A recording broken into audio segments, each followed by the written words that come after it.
ప్రభువునందు ప్రియ సంఘస్థులకందరికీ యేసుక్రీస్తు ప్రభు వారి పేరున వందనాలు తెలియజేస్తూ ఉన్నాను. లూకాసు వార్త 14వ అధ్యాయం 26వ వచనం. లూకాసు వార్త 14వ అధ్యాయం 26వ వచనం.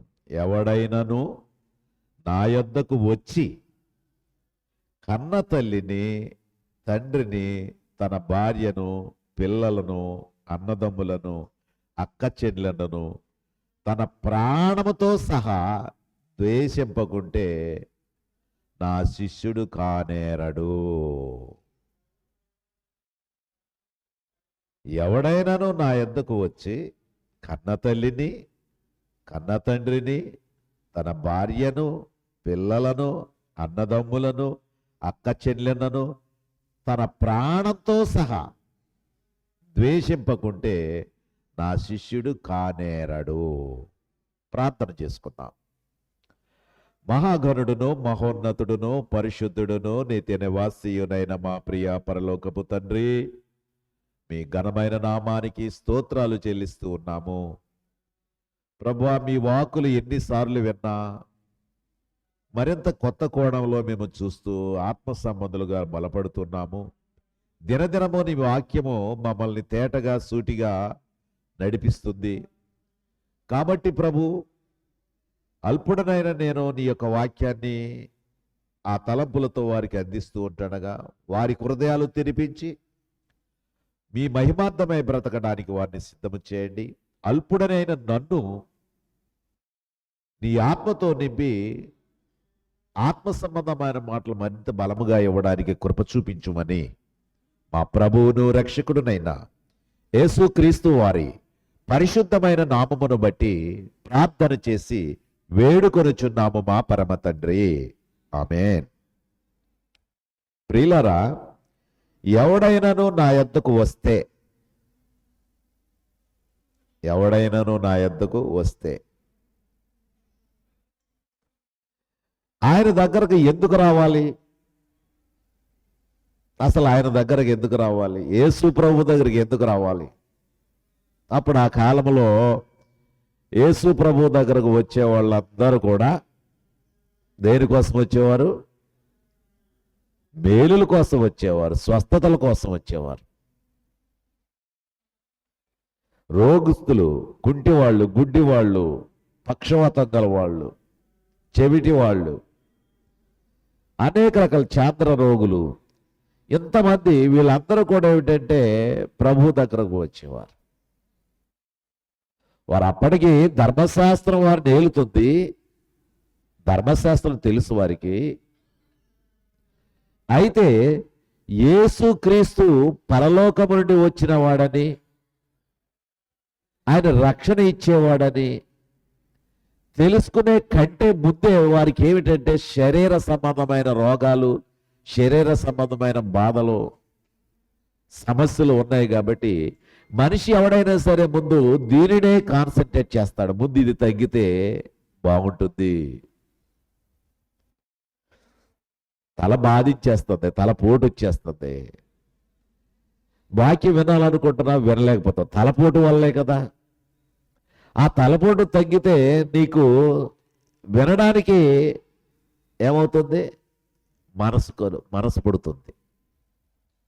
తగ్గకపోతే అవదు. అందుగురించి తగ్గాలి. తగ్గిన తర్వాత నీకు ప్రశాంతంగా ఉంటావు.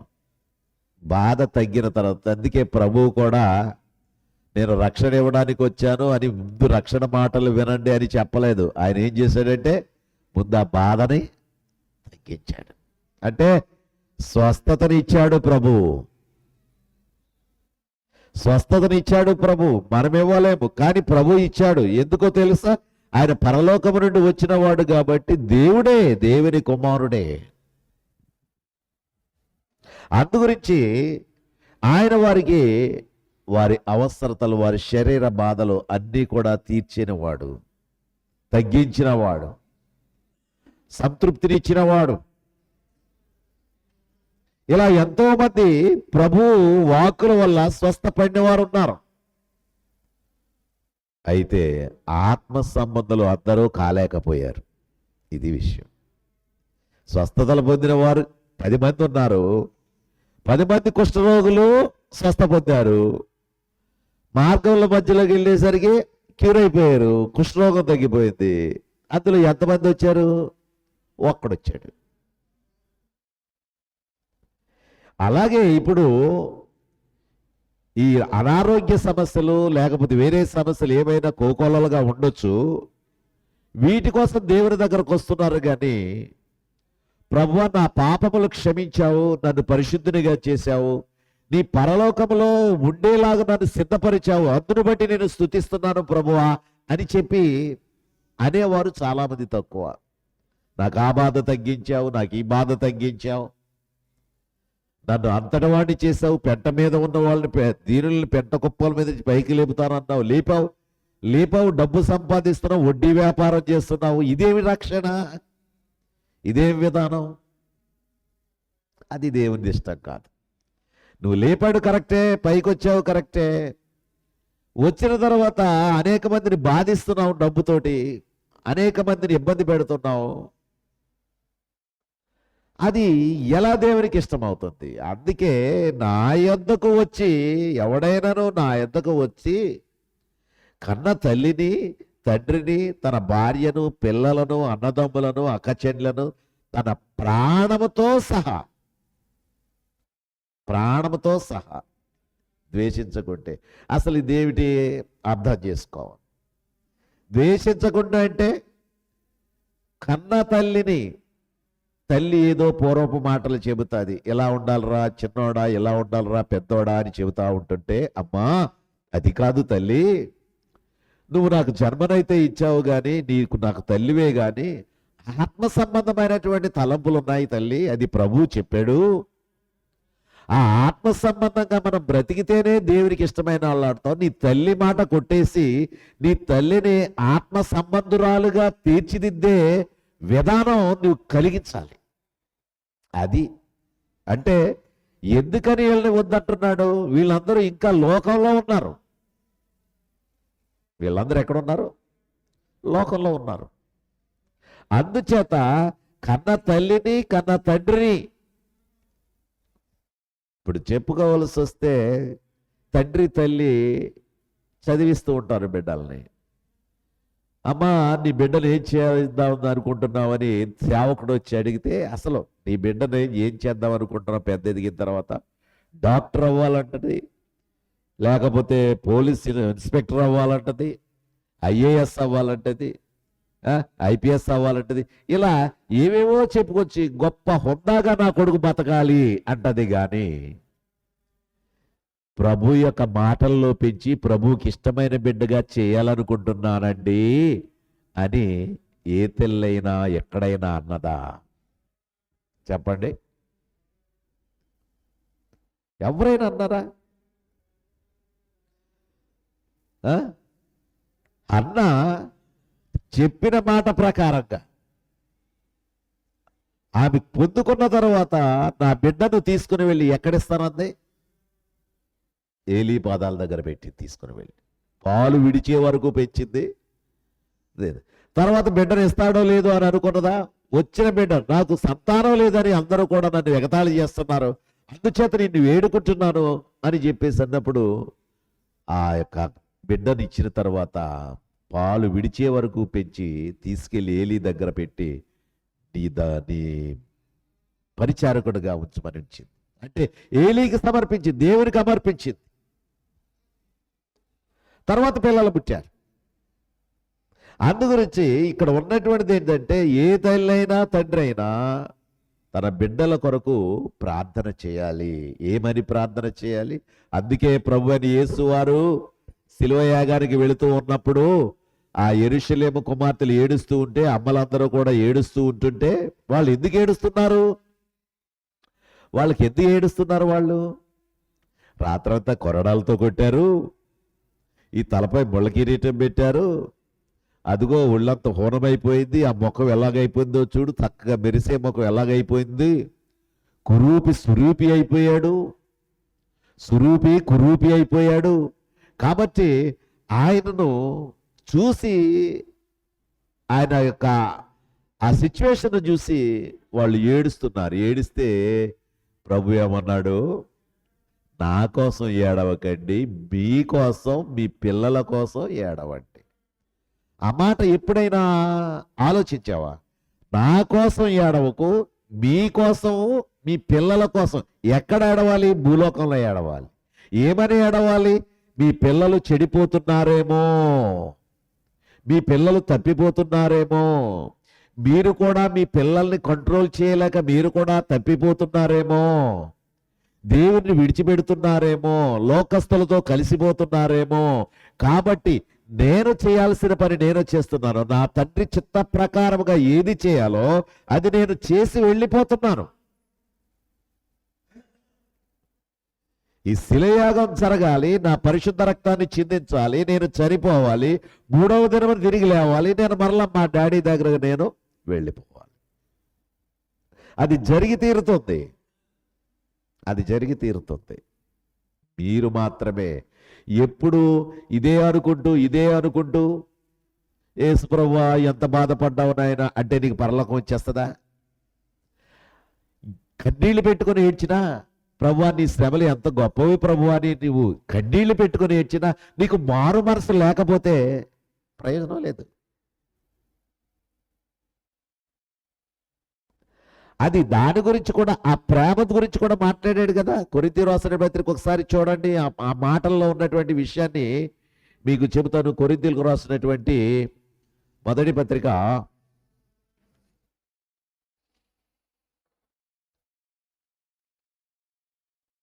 13వ అధ్యాయంలో చూడండి ఏమన్నాడు ఇక్కడ. 2వ వచనంలో, ప్రవచించు కృపావరము కలిగి మర్మములన్నయు జ్ఞానమంతయు ఎరిగిన వాడనైనను, కొండలు పెకలింపగల పరిపూర్ణ విశ్వాసము గలవాడనైనను, ప్రేమ లేని వాడనైతే నేను వ్యర్థుడను.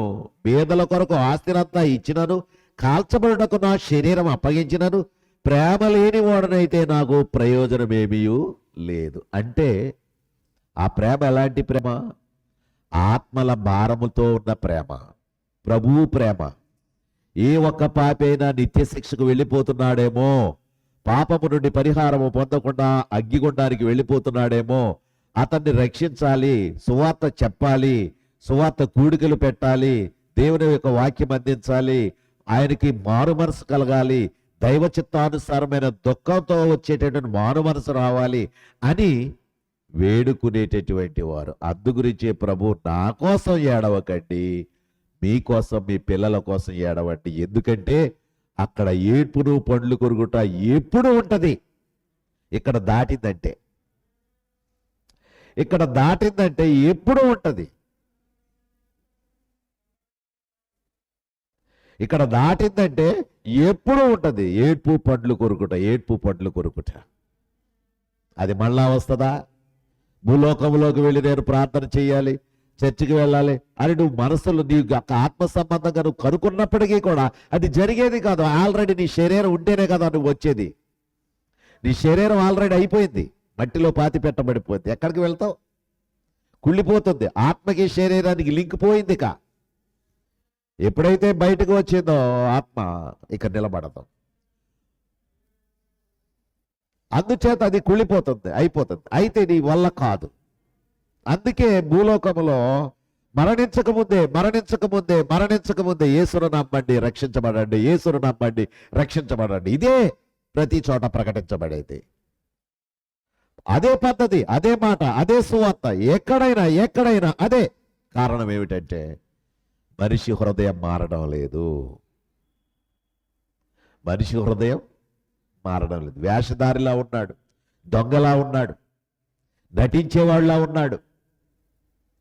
దేవుని దగ్గర ఒప్పుకొని మంచిగా బ్రతికేవాడుగా లేడు. ఒప్పుకున్నప్పటికీ కూడా ఆ నైజం మారడం లేదు. అందుకే కన్న తల్లిని, తండ్రిని, తన భార్యను, పిల్లలను, అన్నదమ్ములను వదిలేస్తే ఏమంటారండి లోకంలో? వదిలేస్తే ఏమంటారు? అతను మెచ్చుకుంటారా? సాధు సుందర్ సింగ్ గారు అన్ని వదిలేశాడు. ఆయన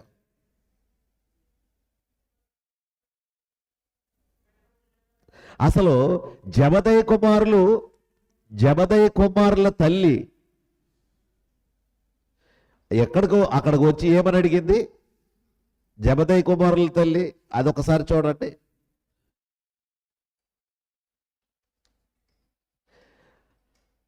మత్తయి సువార్త 20వ అధ్యాయము 20-21లో,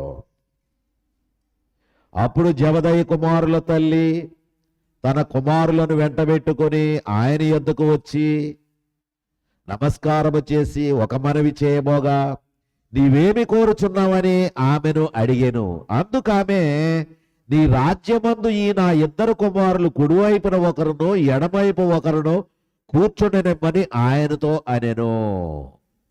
ఏమంటుంది? జబదయి కుమారులు అంటే ఎవరో తెలుసు కదా, యాహాను యాకోబులు.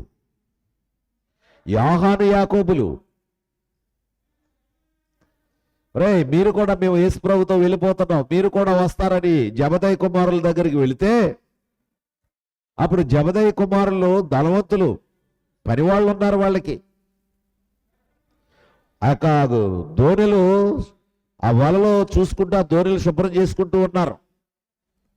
ఆ టైంలో జబదయి కుమారులు వెంటనే యేసు ప్రభు నాతో వస్తారని మీరంటే, వెంటనే ఆ జబదయి కుమారులు ఆ తల్లిని, తండ్రిని, ఆ దోణెల్ని, ఆ పనివారిని అన్ని విడిచిపెట్టి ఎవరితో వచ్చేసారు? యేసు ప్రభుతో వచ్చేసారు. అందుకు యేసు ప్రభుతో పంపించడానికి ఒకవేళ జబదయి కుమారుల తల్లిని ఎవరైనా అడిగితే, అమ్మ మీ పిల్లలు ఏరి అని ఎవరైనా అడిగితే ఏమని చెప్పేది? మా పిల్లల యేసుతో వెళ్ళిపోయారు కదా, యేసుతో వెళ్ళిపోయారు, దేవుని రాజ్య సువార్తను ప్రకటించడానికి వెళ్ళారు. అక్కడ పరలోకంలో మా పిల్లలకి అక్కడ ఛాన్స్ ఉంటుంది అంటే యేసుతోనే ఉంటున్నారు కాబట్టి పరలోకంలో మా పిల్లలు ఎప్పుడూ ఉంటారు అనే ఆ నమ్మకం ఉంది కాబట్టి ఆ తల్లి యేసుతో పంపించడానికి ఇష్టపడింది. ఇష్టం లేని వాళ్ళు అయితే ఏమంటారు? ఏం పని పాట లేదు, రండి ఆయన అలాగే పిలుస్తాడని చెప్పేసి వచ్చేసి తీసుకొచ్చేస్తారండి ఆ తల్లిదండ్రులు. అయితే వారికి ఇష్టమైంది, వారు పంపించారు. అందుకే ఈమె కూడా ఏమనింది? పరలోకంలో స్థానం ఉంది నా కుమారులకి అంటూ కొంచెం విశ్వాసాన్ని పెంచుకుని ఏం చెబుతుందంటే, అతిగా అడుగుతుంది. ఏమనంటే, ప్రభువా నీ ఉన్న స్థలంలో కుడివైపున ఒకరిని ఎడమవైపు ఒకరిని నా పిల్లల్ని పెట్టుకోవా. అది ప్రభు వాడు అన్నాడు, అది నా స్వాధీనంలో లేదు, అది నా తండ్రి స్వాధీనంలో ఉంది. అయితే ఇక్కడ తల్లిని తప్పుగా చెప్తారు కానీ కాదు, ఆమెకున్నటువంటి విశ్వాసం ఎలాంటిదంటే చంచలమైనది. కాబట్టి అమ్మా నా కోసం ఏడవకండి, మీకోసం మీ పిల్లల కోసం ఏడవండి అని ప్రభు చెప్పిన మాట తల్లినైనా, తండ్రినైనా, బిడ్డలనైనా, భార్యనైనా, పిల్లలనైనా, ఆస్తులనైనా అన్నిటినీ విడిచిపెట్టుకున్నవాడు అంటే యేసుతో వచ్చేవాడు, యేసుని వెంబడించేవాడు ఆయనకి యోగ్యుడు. అందుకే ఆయనతో అట్లా అన్నారు. అలాగే చూడండి, ఒకసారి వీళ్ళు ఎలాగా ఎంటర్ అయ్యారో చూద్దామా. అసలు వీరు ఇక్కడ ప్రభు అన్న మాట ఏమిటి? ఎవడైనాను నా యొద్దకు వచ్చి కన్న తండ్రిని తన భార్యను, పిల్లలను, అన్నదమ్ములను, అక్క చెల్లెలను తన ప్రాణంతో సహా ద్వేషించుకుంటే నాకు శిష్యుడు కానేరడు అన్నాడు కదా. మత్తయి సువార్త 4:21లో చూడండి వీళ్ళు ఎలా వచ్చారో జబదయి కుమారులు. ఆయన అక్కడ నుండి వెళ్ళి జబదయి కుమారుడైన యాకోబు, అతని సహోదరుడు యోహాను అను మరి ఇద్దరు సహోదరులు తమ తండ్రి అయిన జబదయి వద్ద వలలు బాగు చేసుకొనుకుండగా చూచి వారిని పిలిచెను. వెంటనే తమ దోణెలను తమ తండ్రిని విడిచిపెట్టి ఆయనను వెంబడించిరి. తమ తండ్రిని, దోణెలను విడిచిపెట్టి ఆయనను వెంబడించిరి. వెంబడిస్తారా? వెంబడించిరి. అందుకే వెంబడిస్తే అందుకే ఎంత దగ్గరగా ఉన్నారంటే యాహాను యాకోబులు ఎంత దగ్గరగా ఉన్నారంటే అన్ని విడిచిపెట్టి వచ్చారు కాబట్టి దేవునికి ఎంత దగ్గరగా ఉన్నారంటే దేవునికి ఎంత ప్రేమగా ఉన్నారంటే తెలుసా? అంత ప్రేమించిన తల్లి గుండె బద్దలయ్యే విషయం. యేసు ప్రభు వెళ్ళిపోయినటువంటి యేసు ప్రభు తిరిగి లేచి పునరుద్ధరణై పరలోకానికి వెళ్ళిపోయిన తర్వాత ఒక 10 సంవత్సరాల లోపులోనే, ఒక 5 సంవత్సరాలు అనుకుంటా లోనే ఆ మొదటిగా శిష్యుడైనటువంటి యాకోబు చంపబడ్డాడు. చూడండి, ఆలోచించండి. యేసు ప్రభువుని నమ్ముకుంటే, యేసు ప్రభువుని వెంబడిస్తే ఎలాంటి పరిస్థితులు ఎదురవుతాయో తెలుసా? మనుషులు చచ్చిపోతారు, హతసాక్షులు అయిపోతారు. అంటే బాగా విశ్వాసంతో ఉన్నటువంటి వాడు, దేవుని కొరకే బ్రతకాలనుకున్నవాడు. చావు ఎలాగైనా వస్తుంది అందరికీ. చావు అనేది మోటార్ సైకిల్ మీద వెళ్తే చచ్చిపోవచ్చు, కాలుగట్టున వెళ్తే నడుస్తూ చచ్చిపోవచ్చు. చావు, మరణం అనేది ఎలాగైనా వస్తుంది. అది ఎలా వస్తుందో చెప్పలేం. అది దేవుని కొరకు చనిపోయి ఉంటే అది ధన్యులమే కదా. దేవుని కొరకు చనిపోయి ఉంటే, ఇప్పుడు ఎలా వచ్చేసారు? ఏదో వచ్చారు, వచ్చిన తర్వాత అలా వచ్చారు, డోర్లు ఇలా బదులు కొట్టేశారు, బద్దలు కొట్టేసి ముందుకు వచ్చారు, గంటలు పెట్టారు, టక పెట్టేశారు, మొత్తం అందరూ చచ్చిపోయారు. ఇప్పుడు షూట్ చేశారు. అటువంటి రోజులు వస్తాయి, మొత్తం అందరూ చచ్చిపోయాం. ఏమవుద్ది? అయిపోద్ది. ఇక్కడ ఏం జరుగుతుంది మనకేం తెలియదు. మనకున్నటువంటి నిరీక్షణ ఏమిటి? దేవుని దగ్గరకు. హతసాక్షులైపోయాం దేవుని కొరకు. అప్పుడు మనం అందరం కూడా నిత్య జీవంలో ప్రవేశిస్తాం. ఇలా ఒకసారి అంటే ఒక ఆయన పిచ్చి అన్నాడు నన్ను. ఇక మీకేం చెప్పిన అర్థం కాల, మా పిచ్చిలో ఉన్నారులే అన్నాడు. ప్రియమైన సహోదరులారా, మరణం ఎలాగైనా వస్తుంది కానీ దేవుని కొరకు. అందుకే యాకోబుని హేరోదు చంపేశాడు. చూడండి, అపోస్తుల కార్యాలు 12వ అధ్యాయం మొదటి వచనంలో, అపోస్తుల కార్యాలు 12వ అధ్యాయం మొదటి వచనంలో, ఆ కాలమందు రాజైన హేరోదు సంఘపు వారిలో కొందరిని బాధ పెట్టుటకు బలత్కారముగా పట్టుకొని యోహాను సహోదరుడని యాకోబును ఖడ్గముతో చంపించెను. యోహాను కుమారుడైన యాకోబు, యోహాను సహోదరుడైన యాకోబుని ఏం చేశాడు? చిరచ్ఛేదనం అంటే అలా ఒంగోబెట్టి బల్ల మీద పెట్టి కత్తితో మేకను నరికినట్లుగానే వధించాడు. ప్రియమైన సహోదరుడు ఆలోచన చేయి. దేవుని కొరకు మరణమే మాట వరకే అంటాము కానీ నిజముగా దేవుని కొరకు మరణిస్తే ధన్యులే. ఆయన కొరకు అన్ని వదులుకుంటే ధన్యులే. అసలు యేసు దగ్గరకు రావడానికి గల కారణం ఏమిటి అంటే, అన్ని వదులుకుంటేనే రా అన్నాడు ఆయన. నన్ను వెంబడించేవాడు ఎవడైనా సరే లోకాన్ని వదులుకోవాలి. ఎందుచేతనంటే ఈ లోకం శాశ్వతం కాదని నేను చెప్పాను, పరలోకం నుంచి వచ్చాను, మీలాంటి వాళ్ళకందరికీ నా పరిశుద్ధ రక్తాన్ని చిందించాను, పరలోక విషయాలు చెప్పాను, మీరందరూ నిత్య జీవం పొందుకోవడానికి మిమ్మల్ని సిద్ధపరిచాను. అందు గురించి నేను ఉండే చోటు మీకు ఉండాలనేటువంటి ఆశ ఎక్కువగా ఉండాలి. ఉంది కాబట్టి యాకోబు అయిపోయాడు ఫస్ట్ వికెట్. శిష్యుల్లో మొదటిగా యాకోబు హతసాక్షుడయ్యాడు. ప్రియమైన సహోదరుడు ఆలోచన చేయండి. ఆ విధముగా అక్కడ యాకోబు. అందుకే ఇక్కడ ప్రభు దగ్గరకు వచ్చి ప్రభువుని తెలుసుకొని ప్రభు కొరకు బ్రతికేటటువంటి వాడు. అలాగే ఆ తల్లిదండ్రులు కూడా ఏం చేయాలి? బలపరచాలి. చదువుకుంటుంటే పిల్లల్ని బలపరుస్తారు. బైబిల్ వాక్యం చదవమంటే బలపరచడం, చదువుతుంటే బలపరుస్తాడు. మన్ని చోట్ల మా ఇంట్లో కూడా జరిగేది అదే. చదువులంటే బలపరుస్తుంటారు. అది చదువు, ఇది చదువు, ఈ జాగ్రత్తగా చదువు, ఏదో చేయది అనేది. వాక్యం ద్వారా లేదు, అసలు ఆ జ్ఞానం లేదు, ఆ ఇంట్రెస్ట్ ఉండడం లేదు. అయితే ఆయన పిల్లలు ఎలా అవుతాం? ఆయన కొరకు మనం కానుకలు ఇవ్వచ్చు, ఆయన కొరకు మనం ఏమేవో చేయొచ్చు. అవన్నీ కూడా ఆయనకి ఇష్టమా? అసలు హృదయమే మారకుండా ఇవన్నీ ఇస్తే ఏమంటున్నాడు? నాకు అవసరం లేదు అంటున్నాడు కదా. ఇంకెక్కువ మాటలు చెప్పుకోని అవసరం లేదు. ప్రభువా నీ నామమును ప్రవచింపలేదా, నీ నామమును దయ్యములు వెళ్ళగొట్టలేదా, నీ నామమును అద్భుతములు చేయలేదా అని అంటారు. అక్రమము చేయవారులారా నా యొద్ద నుండి పొండి. అంటే అసలు క్రమమే లేదు మీలో. చర్చికి రావాలంటే క్రమంగా రారు, ప్రార్థన చేయాలంటే క్రమంగా చేయలేరు. ప్రార్థన అంటే లేదు విసుకుడు, చర్చ్ అంటే విసుకుడు, వాక్యం అంటే విసుకుడు, దేవుని మాటలంటే విసుకుడు, మీ పనులంటే ఆసక్తే, మీ పనులంటే ఆసక్తే. అటువంటప్పుడు దేవుడు ఎలా ప్రేమిస్తాడు? నీవిచ్చే కానుక ద్వారా రమ్మంటాడా? ఇవన్నీ నాయి కాదా అంటున్నాడు ఆయన. ఇదంతా నాది కాదా? మీరిచ్చేది నాకేమిటి? ఆకాశము నా సింహాసనము, భూమి నా పాదపీఠము, మీరు నాకేమిస్తారా పిచ్చోళ్ళారా అంటున్నాడు దేవుడు. నేను కలుగుగా కంటే కలిగాయి ఇవన్నీ.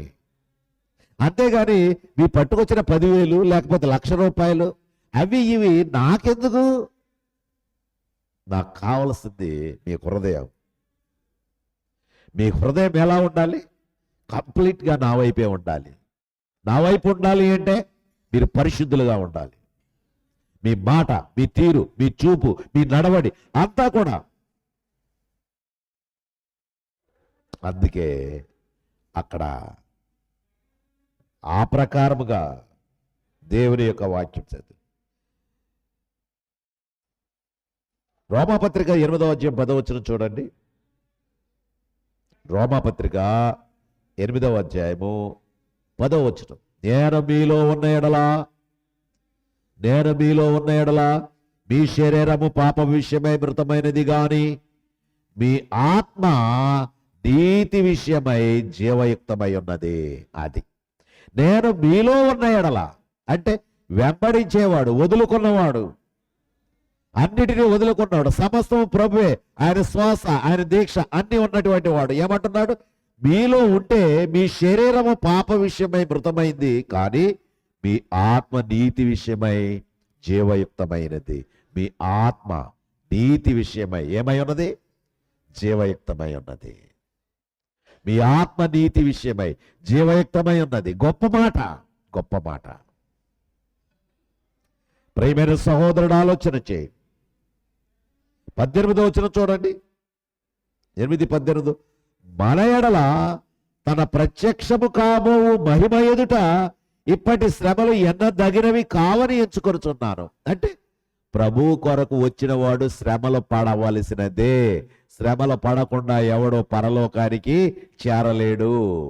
మీరు అనుకోవచ్చు, గొప్ప గొప్ప వాళ్ళు ఉన్నారు కదా, గొప్ప గొప్ప దైవ సేవకులు, సూటు బూటు టై అన్నీ కట్టుకొని గొప్ప గొప్పగా చేస్తా ఉన్నారు, లగ్జరీగా పొందుతున్నారు. వారి మాట ఏంటండి? వారు కూడా దేవుని సేవ చేస్తున్నారు కదా అని మీరు అనొచ్చు. అది ఇక నేను చెప్పలేను. వాక్యపు కొలతల ప్రకారంగా చూస్తే ఎలాంటి వారు వెళతారో మీకే తెలుసు. ఇది వేరే వివరంగా చెప్పనవసరంలా. ఈ వాక్య కొలతలు చూసుకోండి. ఆయన వాక్యం ఏమి చెప్పారో ఆ వాక్య ప్రకారంగా ఉంటేనే అక్రమము చేయవరలారా నా యొద్ద నుండి పొండని వారు చెప్పారంటే ఎవరు వెళతారో ఎవరు ఓడతారో మనకు ఆల్రెడీ. అందుకే మనం దీనులుగా ఉండాలి, శరీర సంబంధులుగా ఉండకూడదు, ఆత్మ సంబంధులుగా ఉండాలి. లగ్జరీ లైఫ్లో కాదు, దేవుని కొరకు బ్రతికి విరిగి నలిగిన హృదయాలతో మనం దేవుని వెతికిలా ఉండాలి. అది ఆయన కోరుతున్నాడు. అందుకే మోషే గారి గురించి ఏం రాయబడ్డాడు చూద్దాం. అసలు యేసును వెంబడించడం అంటే మామూలు విషయం కాదు. మోషే గారి గురించి ఏమని అంటున్నాడు? హెబ్రీ పత్రిక చూడండి.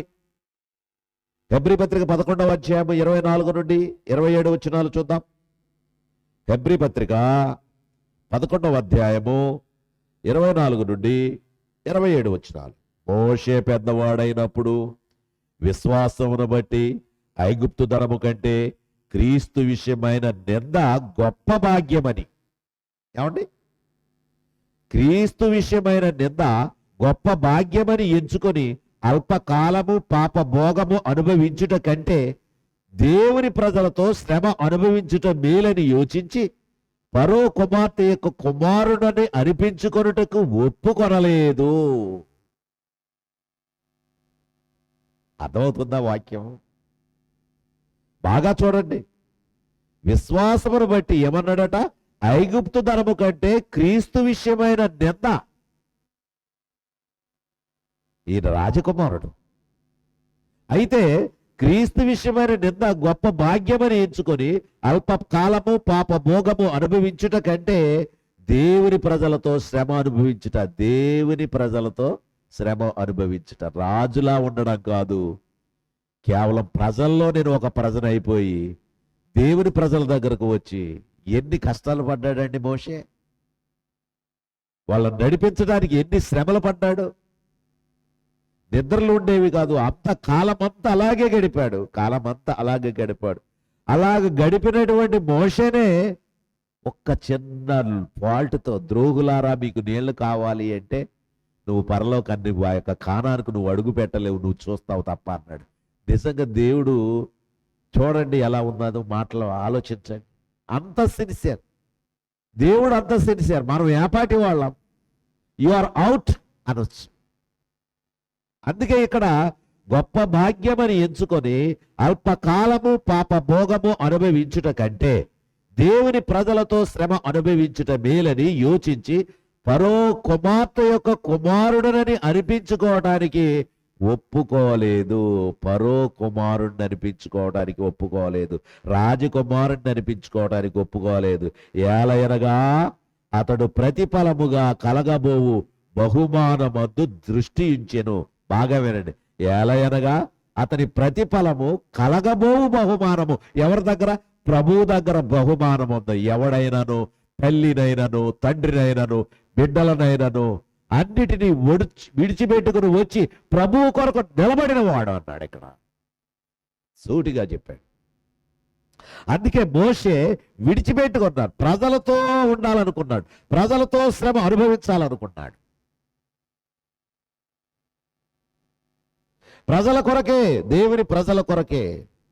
ఒక గురికి మూర్తి నువ్వేం కాదు, నువ్వు ఉన్న చోటనే నువ్వు ఉండు, చెయ్యి, సువార్త చెయ్యి, వాక్యం ప్రకటించు, అక్కడ ఉన్నటువంటి వాళ్ళకి నువ్వు మాదిరిగా కనిపించు, నువ్వు ఒక స్తంభంగా ఉండి ఇక్కడ నీకు బహుమానం ఇస్తాను. అక్కడికి వచ్చిన తర్వాత ప్రభు అదే చెప్పేది. ఆవేశపడకు, కోపపడకు, అన్నీ తగ్గించుకో. అదే ఇక్కడ దీన్ని కూడా నాకు చెప్పే బోధ. ఈ సమయంలో దేవుడు కూడా నాకు చెప్పే విషయం ఏమిటంటే నువ్వు చాలా జాగ్రత్తగా ఉండు. అందుకే ఇక్కడ అతడు ప్రతిఫలముగా కలగబోవు బహుమానమందు దృష్టి ఉంచాడు. అంటే ఆ దృష్టి ఉంచాడు కాబట్టే మోషే తగ్గించుకున్నాడు. వాళ్ళు ఎంత గొడవ చేసినా, ఎంత అల్లరి చేసినా దేవుని దగ్గరకు వెళ్ళి మాట్లాడేవాడు. క్షమించండి మోషే, నీ ప్రజలు ఎలా చేస్తున్నారు అని అంటే ఈ ప్రజల పక్షాన దేవుని దగ్గరికి వెళ్ళి మాట్లాడేవాడు. ఇదిగో మోషే, నీవు ఇక్కడికి వచ్చావు కదా, మళ్ళీ అదిగో అక్కడ చూడు, వాళ్ళు ఆ బంగారు దూడను చేసుకుని ఎలా గొంతులేస్తున్నారు, డాన్సులు వేస్తున్నారు చూడవయ్యా మోషే. నువ్వు ఇలా వచ్చావో లేదో వాళ్ళు ఇష్టానుసారంగా ఎలా చేస్తున్నారో చూడు. మోషే సాత్వికుడు. ఆ ప్రకారముగా మోషే ఆ ప్రతిఫలముగా కలగబోవు బహుమానమందు దృష్టించాడు. అందు గురించి ప్రియమైన వాళ్ళారా, దేవుని దగ్గరకు రావాలంటే అన్ని విడిచిపెట్టుకో. ఫిలిప్పీ పత్రికలో చూడండి ఏమంటాడు. ఫిలిప్పీ పత్రికలో 3వ అధ్యాయము 7వ వచనంలో, ఫిలిప్పీలో 3వ అధ్యాయం 7వ వచనంలో, ఏవేవి లాభకరములై ఉండెనో వాటిని క్రీస్తు నిమిత్తము నష్టముగా ఎంచుకొంటిని అన్నాడు. ఏవేవి లాభకరాలై ఉన్నాయో, ఏవేవి లాభకరాలు అన్నాడు. వ్యాపారము నడుస్తుందా? వ్యాపారము లాస్ అయింది, లాస్ అయినా పర్వాలేదు, నా రక్షణ పోకూడదు. అర్థమవుతుందా? వ్యాపారం పోయినా పర్వాలేదు, రక్షణ పోకూడదు. ఎందుకది మరణించిన తర్వాత నిత్య శిక్ష భరించలేము. లక్షలు పోయిందా, కోట్లు పోయిందా, పోయిందా, పెద్ద వాళ్ళు. ఎందుకంటే ఇది వరకు ఉన్నటువంటి మిషనరీస్ వాళ్ళ దగ్గర ఉన్నటువంటి ఆస్తిపాస్తుల్ని పట్టుకొచ్చి అలా పంచిపెట్టారు అంటే అక్కడ పరలోకంలో బహుమానం కొరకు. నా కోసం ఏడవకండి, మీకోసం, మీ పిల్లల కోసం ఏడవండి అంటే మీకున్నవన్నీ కూడా ఇలా చేసుకోరండి. నిజమైన బిడ్డలుగా కనిపించండి. మీది డబ్బు మీదే ఉంటే, మీది లగ్జరీ లైఫ్ మీదే ఉంటే మీరు నన్ను చూడలేరు, నేను సిద్ధపరిచిన పరలోకానికి రాలేరు. దాచుకోవడం అనేది ఉందంటే దాన్ని ఎక్కువగా పెట్టుకుని దాని మీద మనసు పెట్టుకుంటూ ఉంటాను. నీ యొక్క లిస్టు నీ పేరు ఉండదు. ఏవేవి లాభకరములై ఉండెనో వాటిని క్రీస్తు నిమిత్తము, ఎవరి నిమిత్తము? క్రీస్తు నిమిత్తము ఎలా ఎంచుకున్నాడట? నష్టముగా ఎంచుకొంటిని, నష్టముగా ఎంచుకొంటిని. ప్రభు కోసం ఏదైనా నష్టపోయారు ఎప్పుడైనా? మనంతా ఏం బ్యాచ్ అంటే ప్రభువు నమ్ముకుంటే గొప్పోళ్ళు చేస్తాడంట, ప్రభువు నమ్ముకుంటే గొప్పోళ్ళు చేస్తారంట. ఒక ఆయన అన్నాడు, నా చెరువు రావట్లేదండి, మీ గుడికి వద్దాం అనుకుంటున్నాను, ప్రార్థన చేస్తారా అన్నాడు. చెప్పాను, చెరువులు వచ్చే దేవుడు కాదు మా దేవుడు అన్నాడు. అదేంటంటే మరి అందరూ కూడా ప్రార్థనలు చేస్తారు కదా, అప్పుడే 3-4 సార్లు చెరువులు పోతున్నాయండి, అందు గురించి మీ దగ్గరకు వస్తాను, ప్రార్థన చేయండి అన్నాడు. చెరువుల గురించి అయితే రావద్దు అన్నారు. వస్తాం చెప్పాను, చెరువుల గురించి అయితే రావద్దు, రక్షణ గురించి అయితే రండి, ఆత్మరక్షణ గురించి అయితే రండి. కాబట్టి ప్రియమైన వారలారా, జాగ్రత్తగా ఆలోచన చేస్తే ఆ విధంగా ఎలా ఉన్నారు వాళ్ళు? ఏదో గుడికి వెళ్తే చెరువు వచ్చేస్తుంది. నాకు ఒక ఆయన చెప్తూ ఉంటాడు, ఏమిటంటే అతను ప్రార్థన చేయించుకొని వెళ్ళి ఆ నూరు పెట్టుకొని వెళ్ళి ఆ చెరువులు వేస్తాడ. ఆ చెరువు ఎప్పుడూ వచ్చేస్తుందంట, కౌంట్ వచ్చేస్తూనే ఉంటుందంట. ఇంక అతను చర్చికి వెళ్ళడు, వాక్యం వినడు, ఏమీ కాదు. అక్కడికి వెళ్తాడు, ఆ నూరు సీసా పట్టుకెళ్తాడు, వాళ్ళు ప్రార్థన చేస్తారు, పట్టుకొస్తారు, ఆ చెరువులు వేస్తాడంట, అలా చిలకరిస్తాడు, అలాగ వస్తానే ఉంటుందంట. మరి అందరూ కూడా అంటుంటున్నారు, అతని చెరువు అలా వస్తానే ఉంటది. రక్షణ గురించా తెలియదు, ఏమీ తెలియదు. అంటే దాన్ని ఏమనాలి? సాతాను క్రియే, అది ఆత్మ సంబంధమైనది కాదు. షూర్, ఆత్మ సంబంధమైనది కాదు, అదొక నమ్మకం. ఆ నూరేస్తే చెరువు వస్తుంది. డాక్టర్ గారి దగ్గరికి వచ్చాడు ఒక ఆయన. అప్పట్లో నల్లమందు ఉండేది. నల్లమందు ఉంటే అతను ఆ బాధలు తగ్గాయి. ఆ కొట్టు దగ్గరికి వచ్చాడు. డాక్టర్ కూడా కాదు, చిల్లర కొట్టుల దగ్గర అమ్మేవారు అప్పుడులో ఆ నల్లమందు. ఆ నల్లమందు వేసుకుంటే ఆ బాధలు తగ్గిపోతాయి. ఆవిడ వచ్చాడంట, అయ్యి బాబు నల్లమందు లేదురా, అయిపోయిందిరా అన్నాడట. వీడికి ఏమైపోయింది అప్పుడే? అయ్యి బాబు చెప్పారండి బాబు, ఇవాళ నిద్రపట్టదండి ఇంకా నల్లమందు లేకపోతేనే అన్నాడు. అప్పుడు ఇంత బాధపడి ఎలాగంటే బాబు అని తల పీకేసుకొని అటు ఇటు తిరిగేస్తున్నాడు. సరే ఉండరు, ఉండు ఎక్కడన్నా ఉందో వెతుకుతాను అన్నాడు. లోపలికి వెళ్ళి ఆలోచిస్తా ఇలాగ ఆలోచిస్తుంటే ఈ మెడ దగ్గర వచ్చిన మట్టి ఇలాగ వచ్చిన తర్వాత చూసి అప్పుడు దాన్ని అలా చేసి అంత ఉండడం చేసి ఆ మట్టి వందరో ఉండి కొద్దిగా ఉందలే అని అన్నాడట.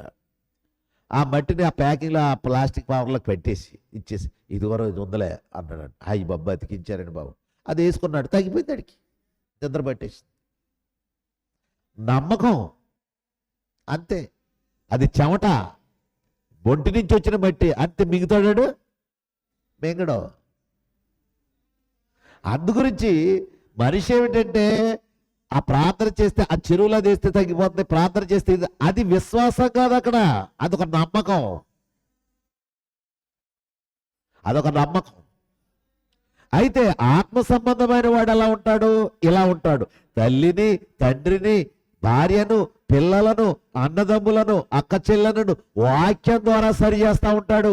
వాక్యములు ఇలా లేదు, మీరు ఎందుకు ఇలా ఉంటున్నారు, మీరు ఎందుకు ఇలా బ్రతుకుతున్నారు, ఇలా బ్రతకండి అని ఇంట్లో రోజు గొడవే. అందుకే అక్కకు, చెల్లికి, అమ్మకి, తల్లికి ఎవరికి ఒకరికొకరికి కలవకుండా చేస్తానన్నాడంటే ఏంటి కారణం అంటే ఇదే కారణం. ఏంటంటే వాక్యములో ఎదిగేవాడు ఇలా ఉండాలి అని, ఆ ఇంటిని ఇలా పెట్టాలి అని, ఆ విధంగా నడిపించాలని అతను ముందుకు నడిపిస్తూ ఉంటాడు. అది అర్థం కాదు వీరికి. అందుకే మోషే అలా ఉన్నాడు. పౌలు గారు అంటాడు, ఏవేవి లాభకరములై ఉన్నాయో వాటిని క్రీస్తు నిమిత్తము నేను నష్టముగా ఎంచుకొంటిని, నష్టముగా ఎంచుకొంటిని. ఇంకా ఏమంటున్నాడు పౌలు గారు చూద్దామా? కొరింథీయులకు రాసిన మొదటి పత్రిక చూడండి. అసలు క్రైస్తవుడు, అసలు ప్రభువు నమ్ముకున్నటువంటి వాడు ఏ విధంగా ఉంటాడు, ఎన్ని శ్రమలు అనుభవిస్తాడో చూడండి. కొరింథీయులకు రాసిన మొదటి పత్రిక 4వ అధ్యాయం 11 నుండి చూద్దాం. 11 నుండి చూద్దాం. కొరింథీయులకు రాసిన మొదటి పత్రిక 4వ అధ్యాయం 11. ఈ గడియ వరకు మేము ఆకలి దప్పులు గలవారము. ఆకలి దప్పులు గలవారం ఎవరు? పౌలు గారు అంటున్నాడు. ఆకలి తీరడం లేదు, అంటే తినడానికి సరైన తిండి లేదు, సరైన నీరు లేదు. ఆకలి దప్పులు గలవారము, దిగంబరులము, ఏమీ లేదు. ఒక జతో 2 జతలో బట్టలు, ఆ విధంగా ఉండేది. ఆ విధమైన జీవితం, దానితోటే కొనసాగింపు.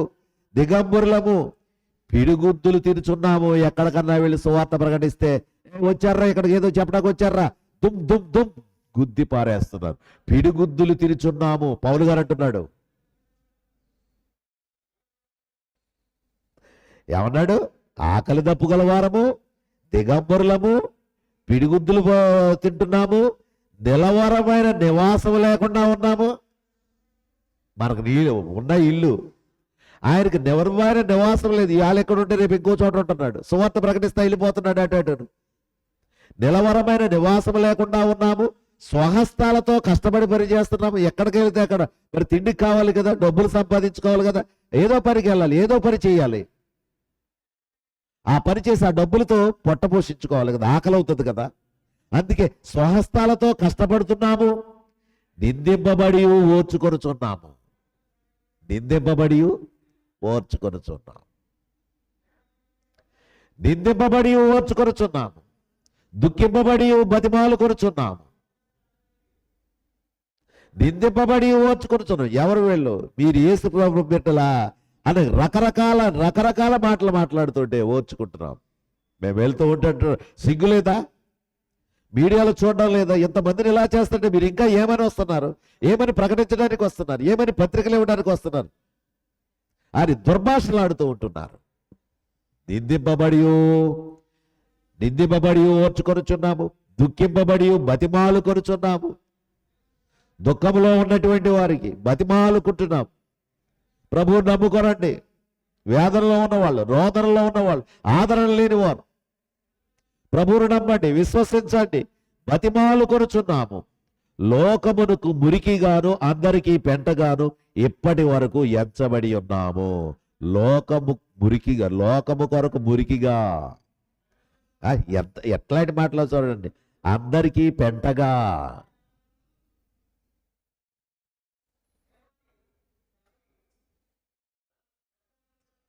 ఎవడాడు పత్రికలు పెట్టుకొస్తున్నాడు, ఎవడాడు అలా వస్తున్నాడు, ఏంటి వాళ్ళకి పని పాట లేదా, ఏమీ లేదా?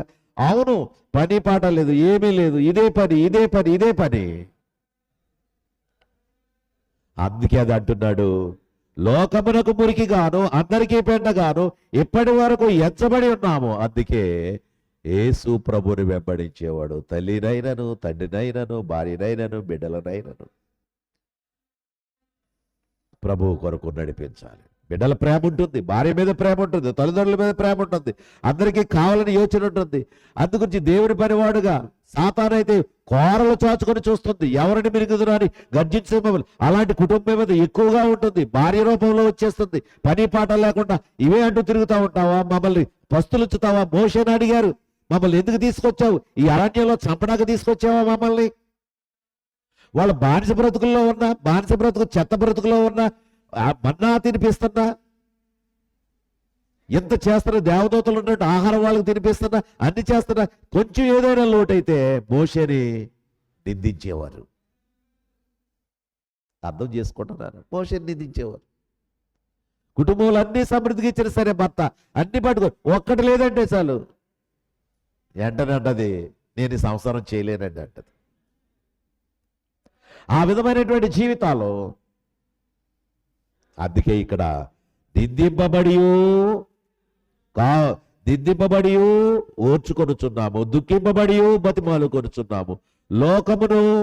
లోకమును మురికిగాను అందరికీ పెంటగాను ఇప్పటి వరకు ఎంచబడి ఉన్నాము. ఏమండి అంటే సువార్త ప్రకటించేవాడు దీనిని బట్టి హీరోలా ఉంటాడా, జీరోలా ఉంటాడా? ఇక్కడ సువార్త ప్రకటించేవాడు ఇక్కడ హీరోలా ఉంటాడు. దేవుని దృష్టిలో హీరో, లోకం దృష్టిలో జీరో. దేవుని దృష్టిలో హీరో, లోకం దృష్టిలో జీరో. ఎందుకు పనికిరాని వాడు. అందుకే ఇంకా ఏమంటున్నాడో చూద్దామా పౌలు గారు. కొరింథీయులకు రాసిన 2వ పత్రిక 4వ అధ్యాయము 4:16-18 ఏమంటున్నాడు? కావున మేము అధైర్యపడము. అబ్బా, ఎన్ని వచ్చినా సరే ఏమంటున్నాడు ఈయన? అధైర్యపడము మేము. మా బాహ్య పురుషుడు కృషించుచున్నాను, అంతరంగ పురుషుడు దినదినము నూతన పరచబడుచున్నాడు.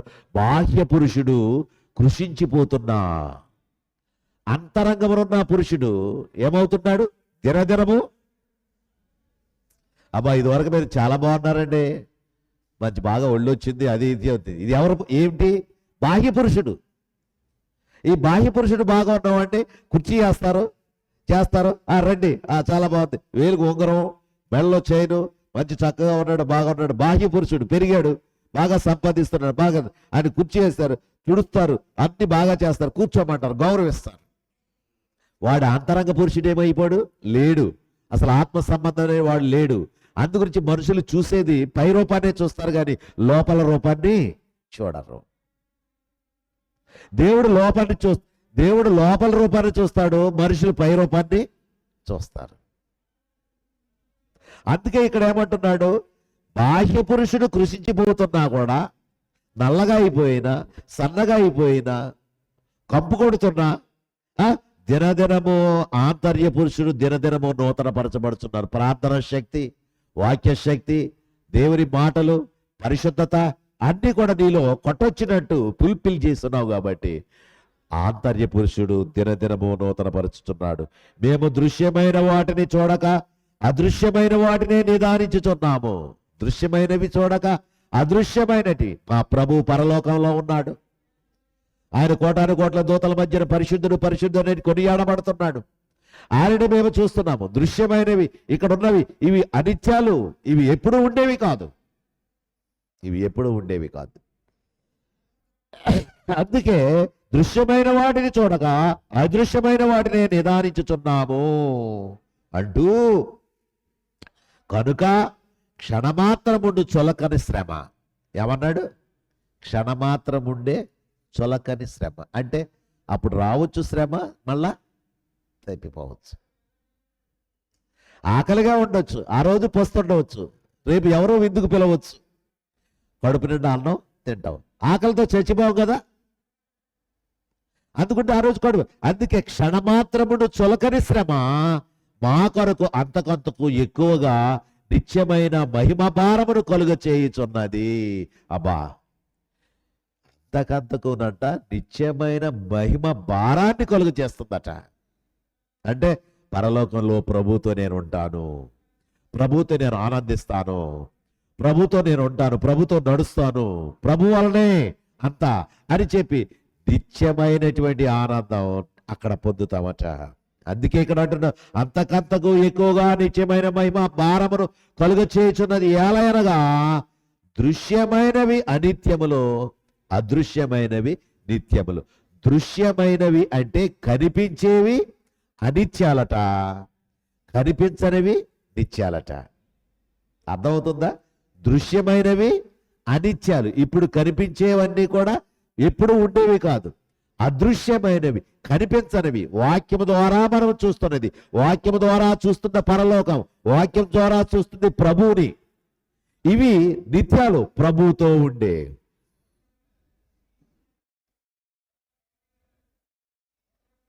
ప్రియ యేసు రాజా నీరాక కొరకై ఎదురు చూచుచుంటినో, నాశ తీరా నా కన్నులారా నేనెప్పుడు నిన్ను చూతునో, నాశ తీరా నా కన్నులారా నేనెప్పుడు నిన్ను చూతునో. ఎప్పుడు చూస్తాను? ప్రభు దగ్గరికి ఎప్పుడు వెళతాను? నా జీవితం అంతా సువార్త వింటూనే ఉన్నాను, నా జీవితం అంతా వాక్యాన్ని వింటూనే ఉన్నాను, నా జీవితకాలం అంతా చేస్తూనే ఉన్నాను. ఆ దినాలు ఎప్పుడు వస్తాయో, ఎప్పుడు చూస్తానో అని ప్రభు దగ్గర ఉన్నాను. ప్రభు దగ్గర చేరే విధానం అదే అక్కడ కనబడుతుంది. అందుగురించే ప్రియమైనటువంటి వారలారా ఆలోచన చేయండి, ఆలోచన చేయండి. ఎలాగనగా దృశ్యమైనవి అనిత్యాలు, దృశ్యమైనవి అదృశ్యమైనవి నిత్యాలు. కాబట్టి ఈ యొక్క వాక్యం ద్వారా అన్నది. అందుకే ఇంకొకటి కూడా ఏమంటున్నాడు చూద్దామా? 5వ అధ్యాయంలో ఏమన్నాడు? ఇదే పత్రికలో 5వ అధ్యాయంలో, భూమి మీద మన గుడారమైన ఈ నివాసము శిథిలమైపోయినను చేతి పని కాక దేవుని చేత కట్టబడినది నిత్యమైనది నివాసము పరలోకమందు మనకున్నదని ఎరుగుదుము. అందుకే కన్న తల్లిని గాని కన్న తండ్రిని గాని భార్యను గాని పిల్లలను గాని వాళ్లను విడిచిపెట్టుకోండి. అంటే ఆత్మీయులు కాకపోతే వాళ్ళని వదిలేయండి. చెప్పాను కదా, ఒక సహోదరుడు, ఒక పెద్ద ఆయన, ఒక దేవుని సేవకుడు ఆ స్థలంలోనికి వెళ్ళి దేవుని సువార్తలు చేసి, దేవుని ప్రార్థనలు చేసి, సువార్తను ప్రకటించి ఆపూట కష్టాల్లో భార్య భర్తలు బ్రతుకుతూ ఉంటే, బిడ్డలు గొప్పవాళ్ళుగా చదివిస్తే, ప్రయోజకులైతే, ఉద్యోగాలు చేస్తూ ఉంటే, వారు రక్షణలు లేరని, వారు ప్రభువును నమ్ముకోలేదని, మీ డబ్బు నాకు ఏమీ వద్దు అని చెప్పి వారి నుండి ఆశించకుండా ఆ పాత ఇంట్లోనే నడుస్తూ ఉన్నాడని ఆ ప్రక్కన ఉన్నటువంటి సహోదరులు చెప్తే విన్నాను. ఆయన చెప్పలేదు, అది ఆ ప్రక్కన ఉన్న సహోదరుడు చెప్తే, ఇలాంటి వాళ్ళైతే మంచి ఉద్యోగాలు చేస్తున్నారు, వాళ్ళకి ఏమీ కాదు, తండ్రిని పోషించాలంటే ఏమీ కాదు, అంతా వారు చేస్తారంటున్నారు. తండ్రి పోషించలేని విధానంగా మేము లేము, చేస్తామంటున్నారు. కానీ ఈయన వారు రక్షణలో లేరు కాబట్టి వారు నాకు డబ్బులు అవసరం లేదు. అబ్బా, అంటే రక్షించబడిన కొడుకు అయితేనే, రక్షించబడిన కుమార్తె అయితేనే ఆ డబ్బులు నాకు కావాలి, కానీ వారు రక్షణలోనికి రాకుండా వారి సంపాదన నాకెందుకు? అది తండ్రినైనాను, తల్లినైనాను, బిడ్డలనైనాను, అన్నదమ్ములనైనాను, ఆస్తిపాతులనైనాను విడిచిపెట్టుకునేవాడు ఆయన. ఆ చనిపోయిన తర్వాత నేను వెళ్తే, ఒక చనిపోయాడు అన్నారు, ఒక నెలలో ఆవిడ చనిపోయింది అన్నారు. అక్కడ అంతా ఫ్లాట్ అంతా సమానం అయిపోయింది, ఏమీ లేవు, చక్కగా చేశారు, గ్రాండ్గా చేశారట భోజనాలు, అందరికి ఊరందరికీ పెట్టారట. లాజరు ఎక్కడికి వెళ్ళాడు? దేవదూతల చేత కొనిపోబడ్డాడు. లాజరు ఎలా వెళ్ళాడు అన్నాడు? అక్కడ దేవదూతలు వచ్చి తీసుకెళ్లారు. ఎవరిని? లాజర్ని. ఎక్కడున్నాడు? ధనవంతుని ఇంట వాకిట పడి ఉన్నాడు, కురుపులతో నిండాడు, ఎంగిలి మెతుకులు తింటున్నాడు. అటువంటిది వారికి ఎవరు వచ్చారు? దేవుని దూతలు వచ్చారు. ధనవంతుడు చనిపోతే అక్కడ పెద్ద వాళ్ళు వచ్చారు, ఆ ప్రకారంగా తీసుకెళ్లి పాతి పెట్టారు. కానీ లాజరుని పాతి పెట్టడానికి కూడా వీలు లేదు. కానీ లాజరు పైకి వెళ్ళినప్పుడు మాత్రం దేవుని దూతలు వచ్చి తీసుకొని వెళ్ళారు.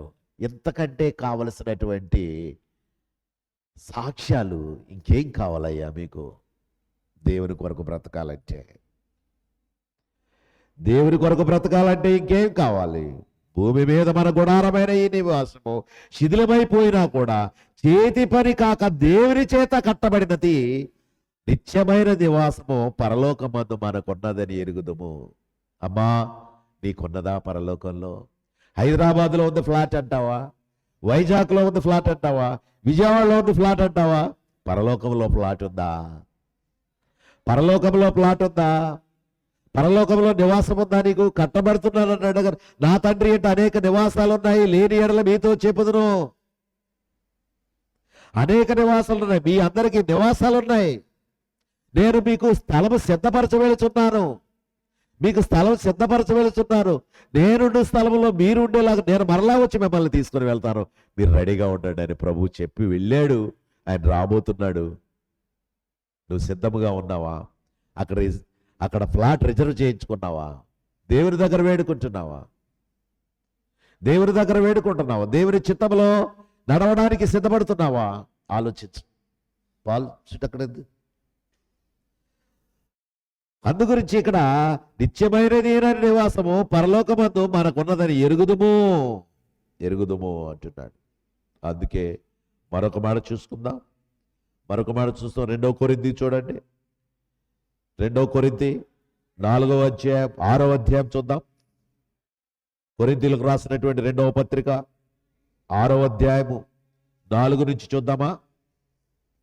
శ్రమల యందును, ఇబ్బందుల యందును, ఇరుకుల యందును, దెబ్బల యందును, చెరసాలలోను, అల్లర్లలోను, ప్రయాసములలోను, జాగరణములలోను, ఉపవాసములలోను, మిగుల ఓర్పు గలవారమై పవిత్రతలోను, జ్ఞానములోను, దీర్ఘశాంతములోను, దయలోను, పరిశుద్ధాత్మ వలన నిష్కపటమైన ప్రేమలోను, ఘనతల వలనను, సుకీర్తి దుష్కీర్తుల వలనను దేవునికి పరిచారకులమై ఉన్నామని అన్ని స్థితులలో మమ్మును మేమే మెప్పించుకొనుచున్నాము.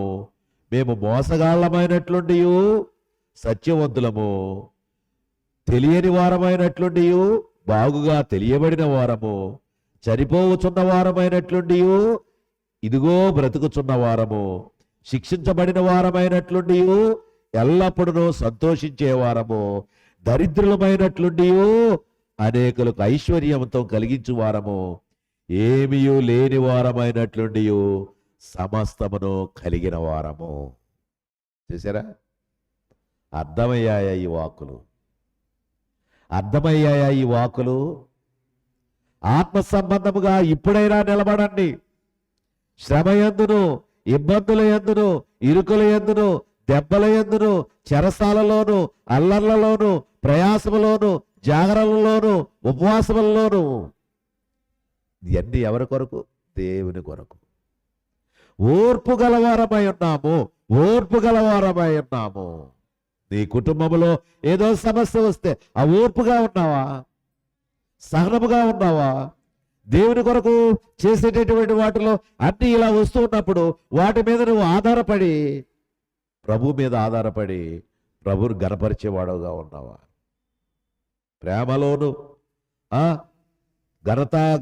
ఘనత వలనను, సుకీర్తి దుష్కీర్తి వలనను దేవునికి పరిచారకులమై ఉన్నామని అన్ని స్థితిలో మమ్మల్ని మేమే మెప్పించుకొనుచున్నాము అంటూ ఏమంటున్నాడు? మేము మోసగాళ్ళమైనట్లుండి సత్యవంతులము. అనుకోవచ్చు, యేసు ప్రభుని నమ్మండమ్మా, యేసు ప్రభు ఉన్నప్పుడు మమ్మల్ని మోసం చేస్తున్నాం. అగ్రప్రాజు అన్నాడు, ఇదిగో ఇదిగో పౌలు, ఇదిగో మేము యేసు నమ్మటానికి మేము అంత జ్ఞానము లేని వారమా? దేవుని నమ్ముకోవడానికి మేము అంత జ్ఞానము లేని వాళ్ళమా? అవును. అందుకే అంటున్నాడు, మేము మోసగాళ్ళమైనటువంటి సత్యవంతులము. దేవుని వాక్యం చెబుతున్నాం, సత్యం చెబుతున్నాం. మీరు అది మోసం అనుకోవచ్చు, మత పిచ్చి అనుకోవచ్చు, ఇంకొకటి అనుకోవచ్చు, కానీ మేము సత్యవంతులము. తెలియని వారమైనటువంటి బాగుగా తెలిసిన వారం. పౌలు గారు సామాన్యుడు అనుకుంటున్నారా? ఆయన పార్లమెంట్ మెంబర్ అండి. ఆయన గొప్ప విద్యావంతుడు. అందుకే అన్నీ తెలుసు ఆయనకి. అంత తెలిసిన వాడు ఏమయ్యాడు? దేవుడు పట్టుకున్నాడు, దేవుని పనివాడయ్యాడు. అందుకే అంతా తెలియని వారంగా మేము ఉన్నాం, ఏమీ తెలియనట్టుగా మేము ఉంటుంటాం. గారి మాకంతా తెలుసు. అదే అంటున్నాడు, మాకంతా తెలుసు. చనిపోవచ్చున్న వారమైనట్లుండి ఇదిగో బ్రతుకుచున్నాము. వాడేంట చచ్చిన వాడితో సమానం. యేసు ప్రభు అంటాడు, సువార్త అంటాడు, చచ్చినోడితో సమానం వాడు. అంటే అయినా సరే మేము ఇప్పుడు బ్రతికే ఉన్నాము. శిక్షించబడిన వారమైనట్లుండి ఎల్లప్పుడూ సంతోషిస్తున్నాము. మీరు ఎంత శిక్ష వేసినా, మీరు ఎన్ని చేసినా మేము సంతోషిస్తున్నాం.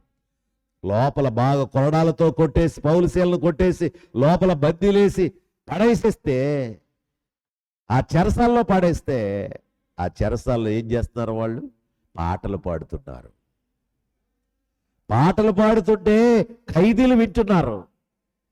పాటలు పాడుతుంటే ఖైదీలు వింటున్నారు. అందుకే సంతోషించేవారం. దరిద్రులమైనట్లుండి అనేకులకు ఐశ్వర్యము కలిగించేవారము. దరిద్రులు వీళ్ళు, కానీ ఐశ్వర్యం. ఏ ఐశ్వర్యం అది? పరలోక ఐశ్వర్యం. ఏమైశ్వర్యం?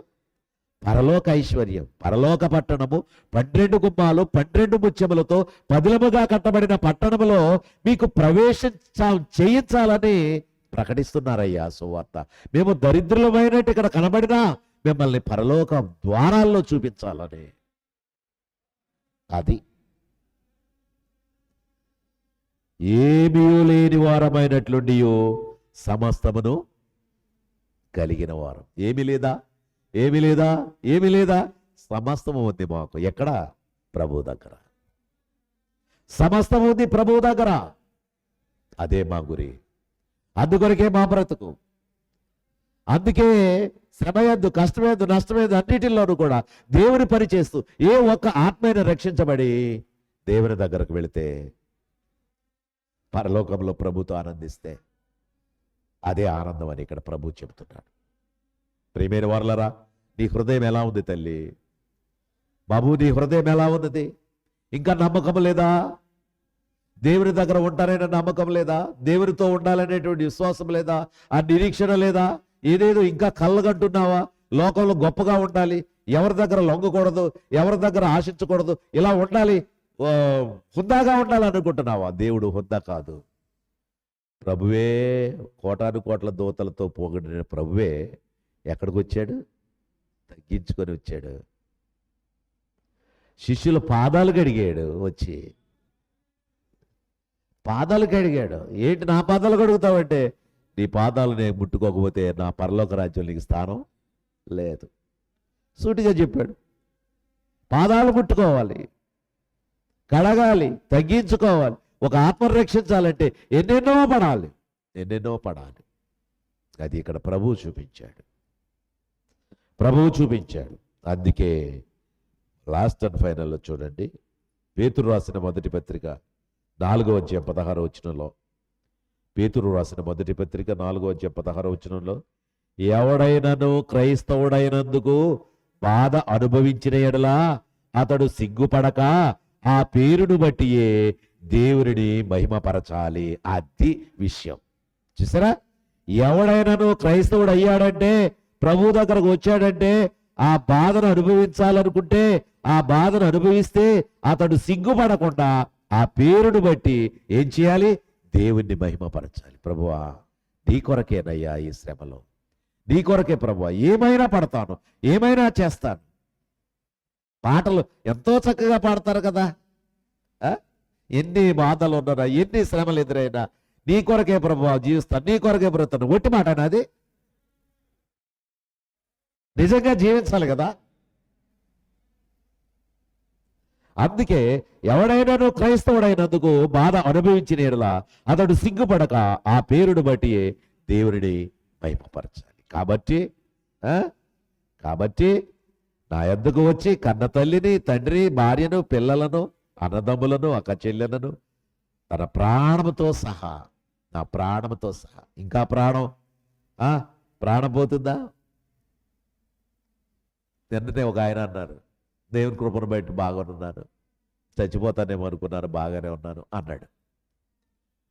అందుకే బాగానున్నాను అనవచ్చు, ఇంకా ఏదో బ్రతకాలని. కానీ దేవుడు పిలిస్తే బాగుండేది, ఇదే సమయంలో దేవుడి దగ్గరికి వెళ్ళిపోతుంది నేను అనే మాట ఎవరు అనడంలే. బాగానున్నారు, మీరు అందరూ ప్రార్థన చేశారు, బాగానున్నారు. ఆ దేవుడు పిలిస్తే బాగుండేది, అప్పుడే వెళ్ళిపోయేవాడిని, దేవునితో ఉండేవాడిని. ప్రియమైన సహోదరి సహోదరుడా, ఆలోచన చేయి. ఈ రీతిగా దేవుడు మనల్ని ఈ నూతన సంవత్సరంలో మరింత బలపరచాలని సందేశం మీకు ఇచ్చాను. ప్రభు మీద గురి కలిగి ఉండాలని సందేశం ఇచ్చాను. బలముగా ఉండి ప్రభు కొరకు బ్రతకండి. అట్టి కృప దేవుడు మీ అందరికీ అనుగ్రహించును గాక. ప్రార్థన చేసుకుందాం. ప్రేమగల తండ్రి, కృప కలిగిన ప్రభువా, ఇదిగో ప్రభువా, ఇంతవరకు మరి నాతో ముండి మీరు మాట్లాడించారు. దాన్ని బట్టి మేము స్తుతిస్తున్నాను, గర్వపరుస్తున్నాను. ఆత్మ సంబంధులుగా మమ్మల్ని బలపరచండి నాయనా. నీ వాక్యము తేటగా సూటిగా ప్రకటించబడగా నాయనా, మేమందరము కూడా నీ వైపు చూసి గురి కలిగి బలమైన బిడ్డలుగా ఉండడానికి, మీ నిత్యరాజ్యంలో మేము ఉండడానికి, మీ వద్ద మేము ఉండడానికి మమ్మల్ని సిద్ధపరచుమని, బలపరచుమని యేసు నామమున అడుగుచున్నాము తండ్రి. ఆమేన్. అందరికీ వందనాలండి. God bless you all.